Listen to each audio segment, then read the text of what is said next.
5 আগস্টের পরবর্তী সময় রমনার ডিভিশনে জয়েন করি। জয়েন করার পরে এখানে অনেক রকমের ঝামেলা আছে, বিভিন্ন রকমের ঝামেলা আমাদের ঝামেলা এবং সংঘাতের মধ্য দিয়ে যেতে হয়েছে। সবচেয়ে বেশি আতঙ্কিত থাকি যখন শুনি যে ঢাকা কলেজ, সিটি কলেজ এবং আইডিয়াল কলেজের মধ্যে শুরু হয়ে গেছে। কি শুরু হয়ে গেছে তোমরাই ভালো জানো। এটা শুধু আমার জন্য না, এখানে যারা শিক্ষক আছেন, যারা তোমাদের অভিভাবক যারা আছেন তাদের জন্য, এবং যারা এই এলাকায় ব্যবসা বাণিজ্য পরিচালনা করেন এবং এর সাথে পাশাপাশি যারা চলাফেরা করেন রাস্তা দিয়ে, আবার এদিকে থাকা সাংবাদিক বৃন্দ যারা আছে তারা বলতেছে আমরাও, তো সবাই কিন্তু আমরা আতঙ্কিত থাকি। তো ওনাদের আবার সাংবাদিকদের লাভ আছে, ওনাদের আবার যত বেশি ঝামেলা তত বেশি লাভ, নাকি? না না, আমি ওই অর্থে বলে নাই, মানে এটা মানে সংবাদের একটা উৎস হয়। আচ্ছা, এটা না, আমি এটা এমনি ফান করে বললাম, মানে সংবাদের তো একটা উৎস থাকতে হবে, ওই জন্য বলছি না, আমি এটা ওই নেগেটিভ অর্থে বলে নাই, আমি ফান করে বললাম। তো যাই হোক, এখন এটা আমরা এই যে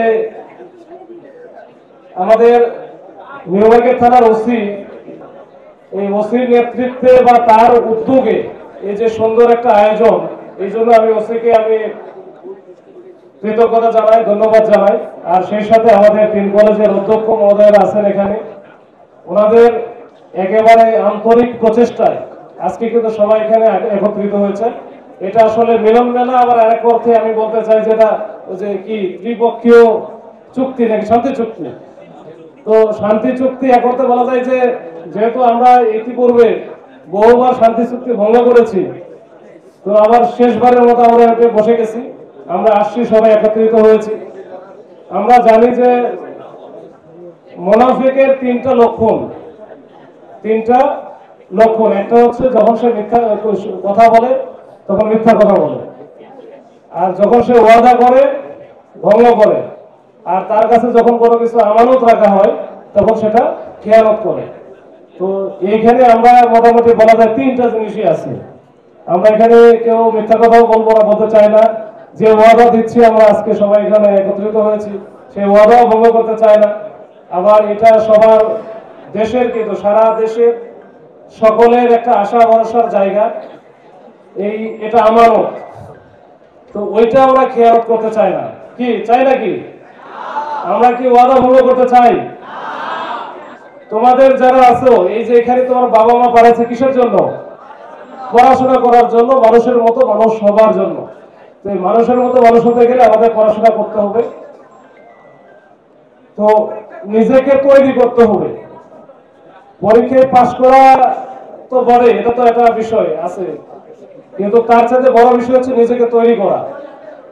তোমরা যদি নিজেকে তৈরি না করো, নিজেকে প্রস্তুত না করো ভবিষ্যতের জন্য, তাহলে কিন্তু সবাই বিপদে পড়বে। আমরা পড়াশোনা করেছি, আমরা একেবারে গ্রামে, প্রত্যন্ত গ্রাম থেকে পড়াশোনা করে উঠে আসা। আমরা কিন্তু যখন আমরা একটা উদাহরণ দেই না, যে একটা পাখি গাছের ডালে যখন বসে, ওই গাছের ডালটা মরা না জেতা না ওই যে ভঙ্গু ভেঙে যে কোনো সময় পড়তে পারে, এটা নিয়ে কিন্তু পাখির কোনো মাথা ব্যথা থাকে না। পাখির ভরসা কোন জায়গায়? তার নিজস্ব ডানায়। তো সে জানে যে ওটা জাস্ট একটা শেল্টার সে নিচ্ছে, কিন্তু তার মূল ভরসা হচ্ছে ডানায়। যদি ওটা ভেঙে যায় তাতে কোনো সমস্যা নাই, তাহলে তার ডানা আছে। তো আমাদের মূল বিষয়টা হচ্ছে পড়াশোনা, আমার নিজেকে প্রস্তুত করা, নিজেকে কনফিডেন্ট হিসেবে তৈরি করা, যে না আমি সব জায়গায় যেন কম্পিট করতে পারি, আমি প্রতিযোগিতায় যেন আমি উত্তীর্ণ হতে পারি, সেইভাবে নিজেকে প্রস্তুত করা।